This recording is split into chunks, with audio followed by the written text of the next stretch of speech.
will start our next topic, Hilbert adjoint operators. In this topic, first you are having the definition, Hilbert adjoint operator, later based on this theorems. Okay, see the topic now. First topic name, Hilbert adjoint operator. So in this topic, our first definition is Hilbert adjoint operator. Definition also same name.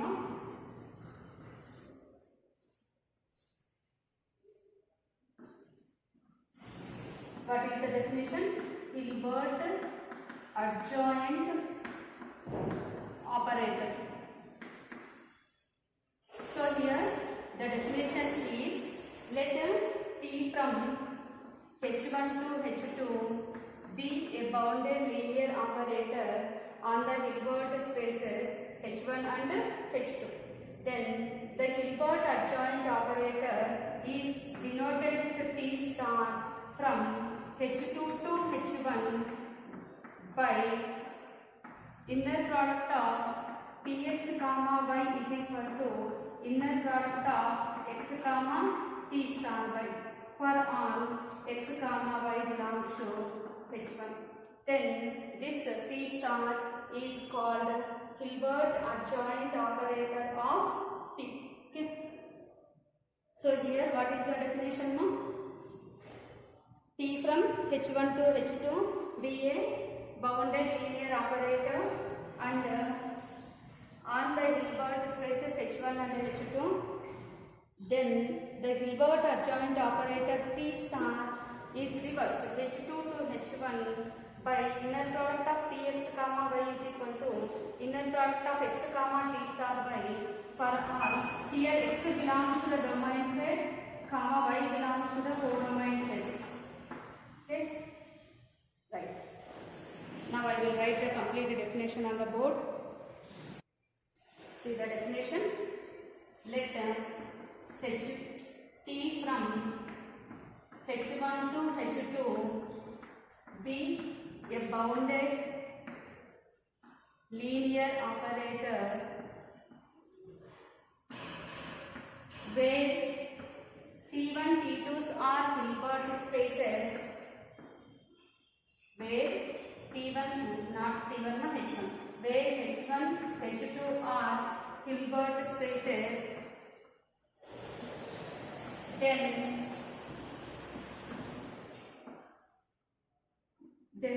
the Hilbert adjoint operator T star.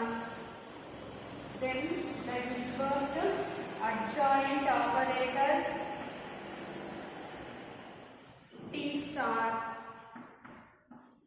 from H2 to H1 given by, it is defined by, given by inner product of Tx comma y is equal to inner product of x comma T star y for all x belongs to H1 and y belongs to H2.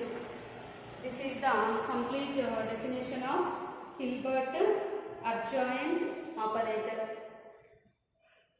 Now, based on this definition, you are having the theorem. Okay. So, the theorem statement is the Hilbert adjoint operator T star of T. This is adjoint operator for which one mark? T. That's why that statement is the Hilbert adjoint operator T star of T exists and it is unique. Full stop. Also, it is bounded linear operator with norm T star is equal to norm T. Now, I would like to explain this theorem.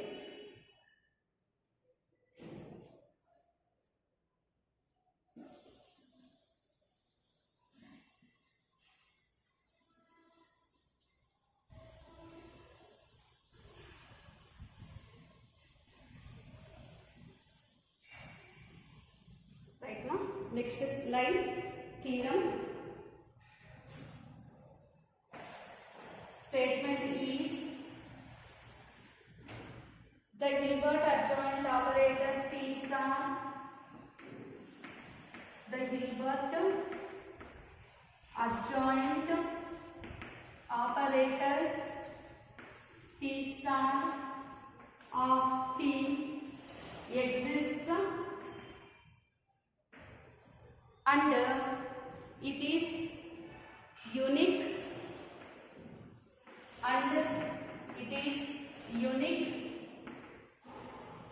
full stop.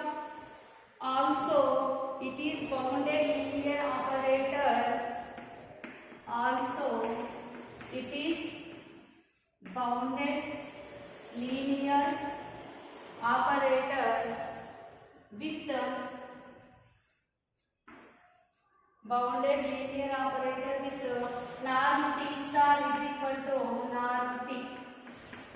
Norm T star is equal to norm T. So here we are taking first what is the T. For this T star exists. Will show the first condition. T star exists. Second thing, that the T star is unique. Third thing, T star is bounded linear. Last one is norm T star is equal to norm T. So before going to show all these conditions, first we will take what is the T. For any bounded linear operator only Hilbert adjoint operator exists. So that here in the proof, first we are taking T be a bounded linear operator. See the proof. Let T be a bounded linear operator. Bounded linear operator.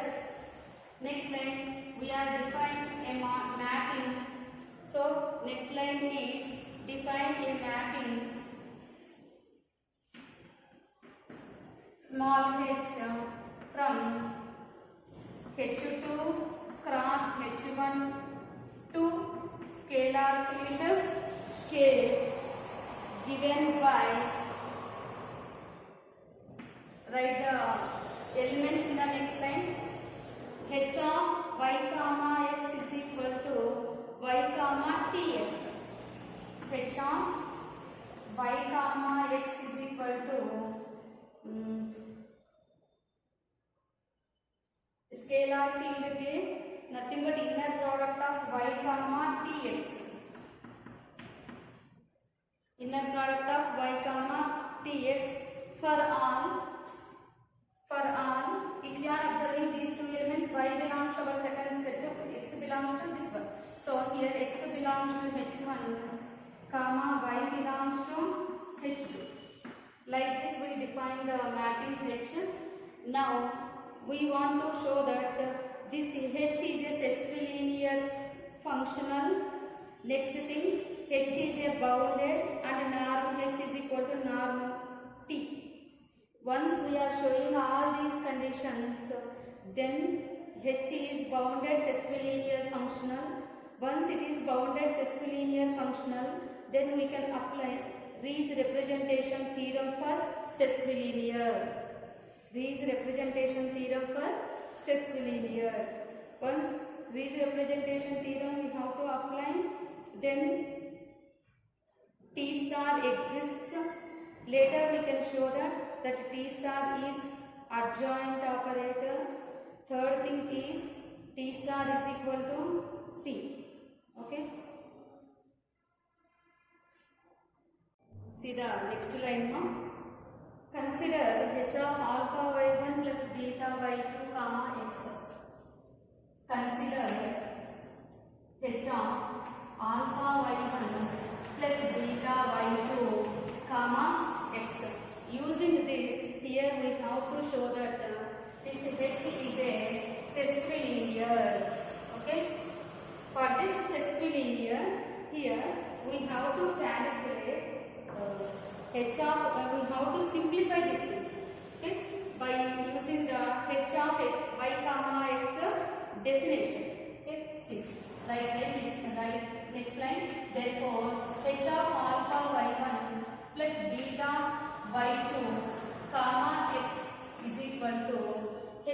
of y comma x is equal to inner product of y comma tx. Why do you say here alpha y1 plus beta y2 comma tx? Now we can do the simplifications of this thing. Write it separately. Inner product of alpha y1 comma tx plus is there inner product of beta y2 comma tx. Okay. Now we have to write our variables, the constants outside. So alpha is into inner product of y1 comma tx plus beta into inner product of y2 comma tx. Now again this can be written as in terms of the h of y1x plus beta into h of y2 comma x. So this entire thing is h of alpha y1 plus beta y2 comma x. Also we have to calculate y comma, here y comma same thing apply for x. Next line also h of y comma alpha x1 plus beta x2 is equal to, write this thing in terms of the inner product of y comma tx. So inner product y comma t of x means this entire complete variable alpha x1 plus beta x2. Now do the simplifications. This thing also write it separately. First multiply with y and y comma multiply with t alpha into tx1 plus beta into tx2. Okay. Next step we have to write this inner product is separately. Later we can write the constants outside. So see our next lines. Our next line is write the inner product separately. Inner product of y comma alpha tx1 plus y comma beta tx2.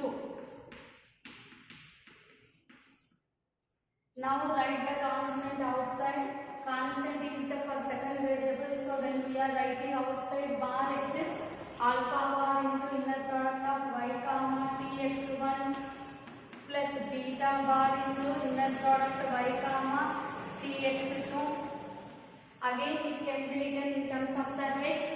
Then alpha bar h of y comma x1 plus beta bar into h of y comma x2. So this gives the linear h and y. H of y comma alpha x1 plus beta x2. Once you can observe these two lines, this is the linear in the x, this is linear in the y. So once h is the linear in x and y, then h is the sesquilinear. So see our next line. Therefore h is a sesquilinear. Sesquilinear functional.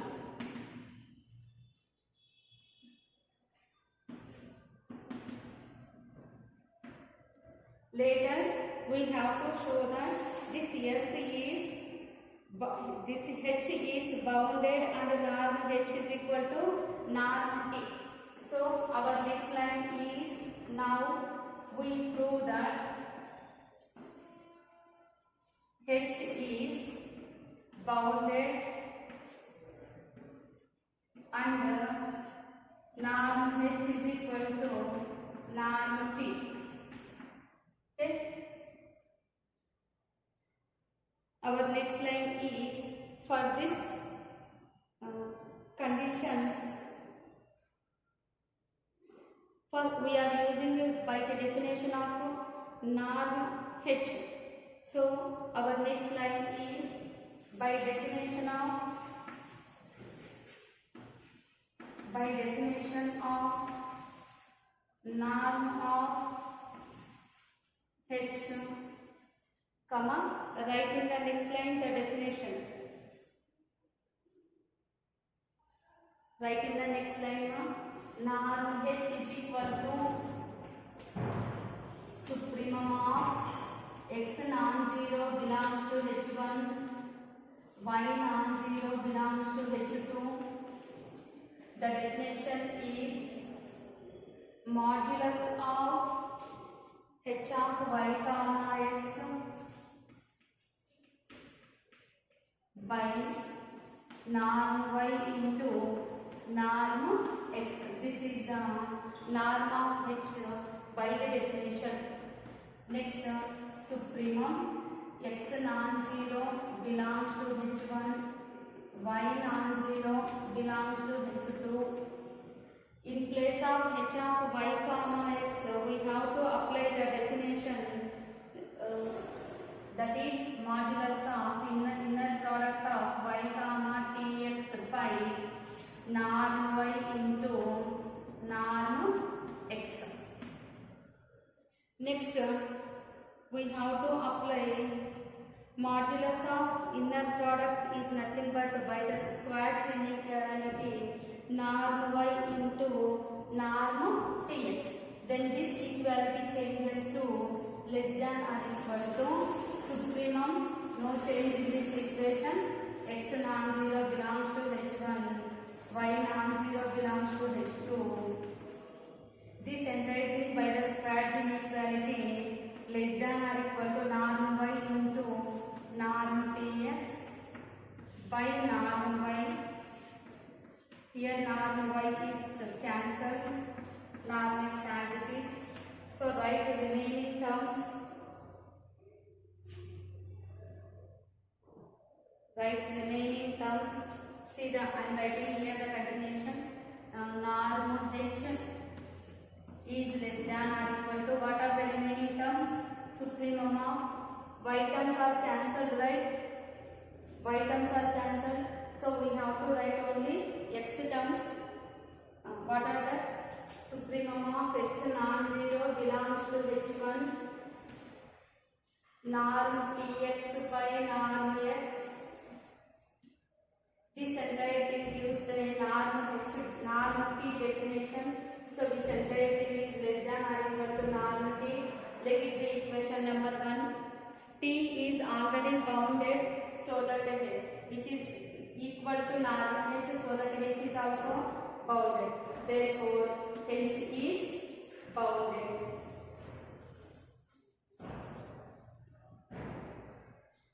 Next, we have to show that norm t is less than or equal to norm h. Okay. Then finally both are equal. For this also we are using norm h definition again.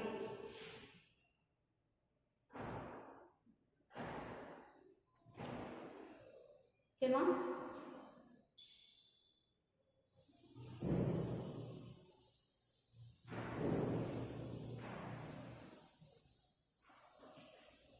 See the next lines. Also,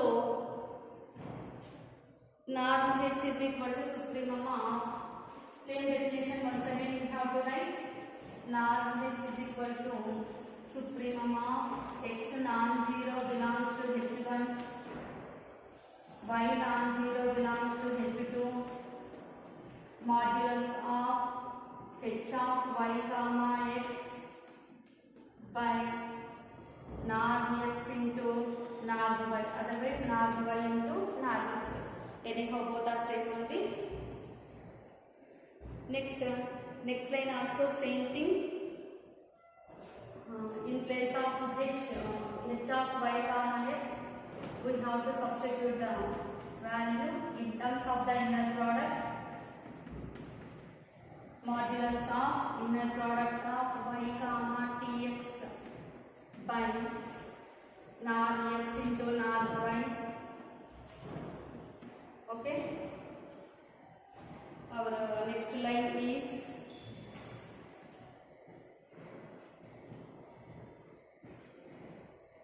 we are replacing y with tx, then which is greater than or equal to supremum of x non-zero belongs to H1. So modulus of inner product of, in place of y we have to substitute tx value by norm x into norm tx.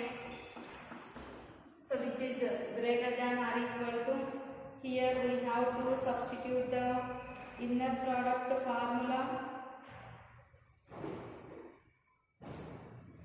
Here we have to substitute inner product formula. So see the next line, supremum as it is x not equal to 0 belongs to H1. Modulus of inner product of x comma x is norm x square by norm x into norm tx. Okay. Now norm tx is cancelled and the remaining terms are greater than or equal to supremum of x non-zero belongs to H1 into norm tx by norm x. This entire thing gives norm t definition. Norm h is greater than or equal to norm t. Let it be equation number 2. From 1 and 2 both are equal. So from equation 1 and 2, norm h is equal to norm t. So what is finally? H is already sesquilinear functional. From the above lines h is bounded. Now we got norm h is equal to norm t. So therefore h is a bounded sesquilinear functional. Then we apply Rees representation theorem for sesquilinear. We get certain condition. So next line is, therefore H is a bounded sesquilinear functional. Bounded sesquilinear functional. Then we have to apply Rees representation theorem for sesquilinear. So next line is, by Rees representation theorem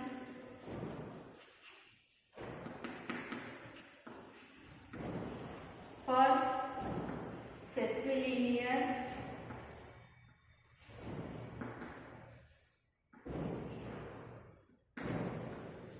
comma, we have the condition.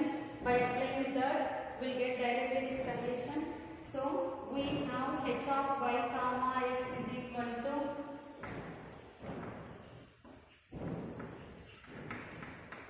inner product of sy comma x, where what is the s? We have to write the condition where s from h2 to h1 is a, where s from h2 to h1 is a bounded linear operator. Is a bounded linear operator. So all these things will get from Rees representation theorem, comma, which means to say yes, comma, which is uniquely determined by h, uniquely determined by h, and norm h is equal to norm s. Entire things from Rees representation. Next line, take s is equal to t star, then next line take s is equal to t star, then what we will get? H of y comma x is equal to, so in this one we have to substitute h of y comma x is equal to inner product of what we are getting? T star y comma x, when in place of this what we have to write? T star, where T star from h2 to h1 is bounded linear operator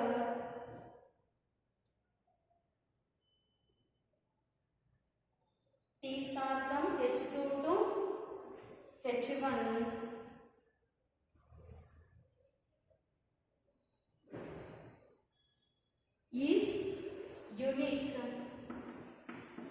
is unique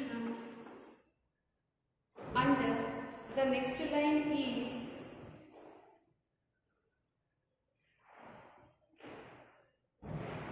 T star is uniquely determined by h and norm h is equal to norm T star is equal to norm T. In above lines we got. So our next line is,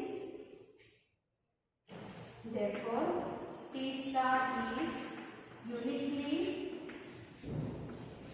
determined by h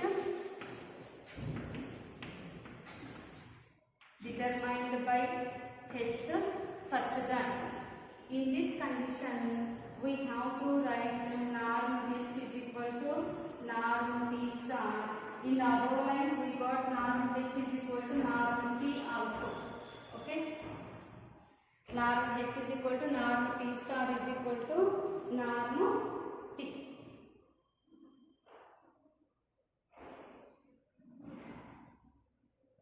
Right now, and which is where s is bounded linear operator, so that T star is also bounded linear operator. So our next line is,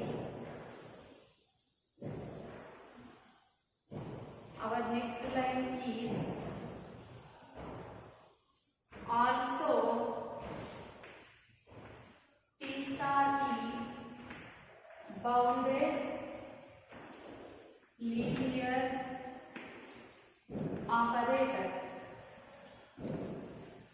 Okay, our T star is bounded linear operator. So T star unique, norm T star is equal to norm T, and T star is a bounded linear operator. Finally, we have to show that this T star is adjoint operator.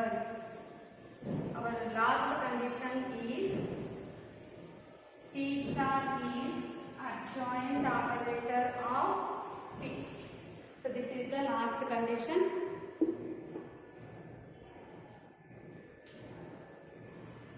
So next line to show that T star is adjoint operator of T. Okay. For this, next line, also h of y comma x is equal to inner product of T star comma y,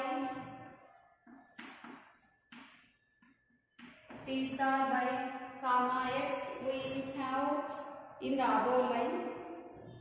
Same thing is equal to inner product of y comma T star sending to this side Tx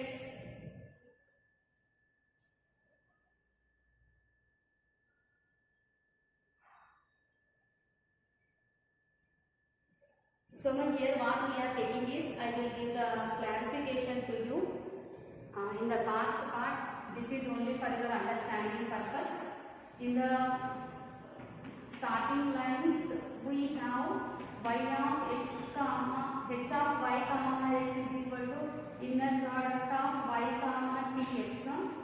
Okay. After applying the Rees lemma, we got h of y comma x is equal to inner product of p star y comma x. Now from these two lines, what we got is h of y comma x is equal to LH is equal, so automatically RHS is also equal. Y comma tx is equal to p star y comma x. See this box part, that is this line. Box part only for your understanding purpose. After this, now we are taking the next line. From these two conditions, taking the bar on both sides, then inner product of p star y comma x is equal to inner product of y comma tx. Both sides what we have to take? Bar. Okay. So copy the box part. I will erase now.